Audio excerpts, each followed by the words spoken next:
Well, hi there, this is Chase Swift, and in this video, you probably are looking to find out more about how to become a wildlife photographer. And what you're looking at is a series of images I have taken over the years, as I am a wildlife photographer, and I have been for decades. So, my advice to you is, first of all, if you love wildlife, which I did, there's nothing that can stop you from taking beautiful photographs of images of some of the most beautiful things on the planet, animals and wildlife and birds and insects and all this great stuff. But what it really takes to make money is you have to capture extraordinarily moments of interesting things that are happening with animals, and you have to really be dedicated because it takes typically a long time to get good enough to have your images because there's a lot of competition, to be frank. You have to be very good and get images that are quite extraordinary, okay? So that's what I've done over the years. It's taken me a long time, but I have gotten the ability to take great images over time, and I know what a good image is, especially with negative space, which is used for advertising or magazines or headers or titles. These types of things are what you need to do. So you need to have a creative eye. You need to be able to photograph sometimes hard to photograph subjects, okay? If you just photograph the easy things, such as this, the northern flicker feeding its baby, that's fairly easy, to be honest, okay? What gets harder is photographing animals doing something in their natural environment.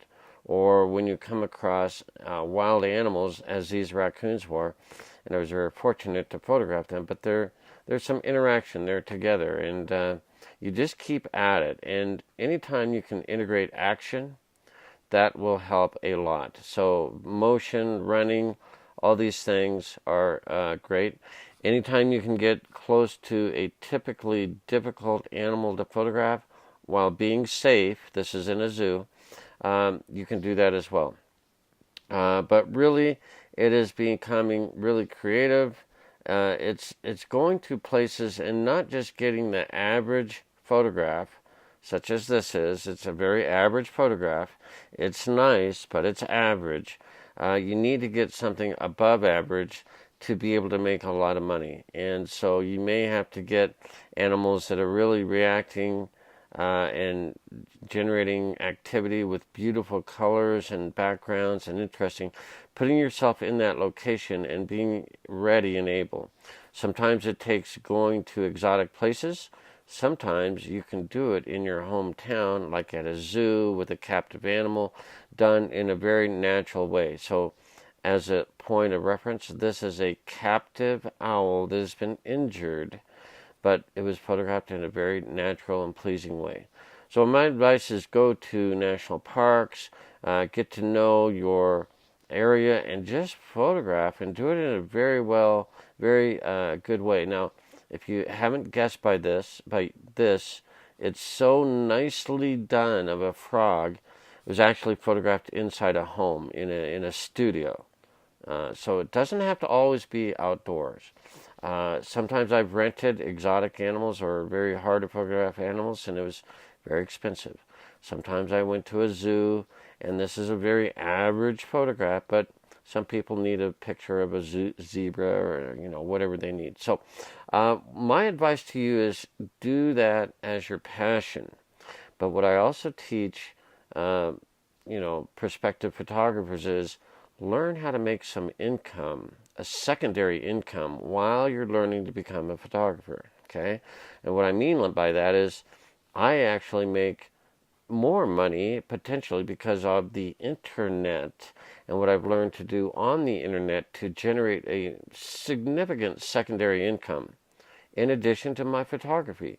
So I'm actually able to photograph the things that I love, but I also have a secondary income coming in so that I can afford to eat, because you can't make, this is a beautiful picture of a ptarmigan, but you're not going to make hundreds of dollars every month on that. So it takes a lot of images to actually make it. But I encourage you to go for it. It's worth it. It's awesome. You'll love it. But I also encourage you to look at a secondary income source. So this is Chase Swift. I hope you found this information helpful. And again, if you want to know more about a secondary income earned through the internet with my help, there will be a button to click on or a link in the description of this video. It's free information. I'll send it to you.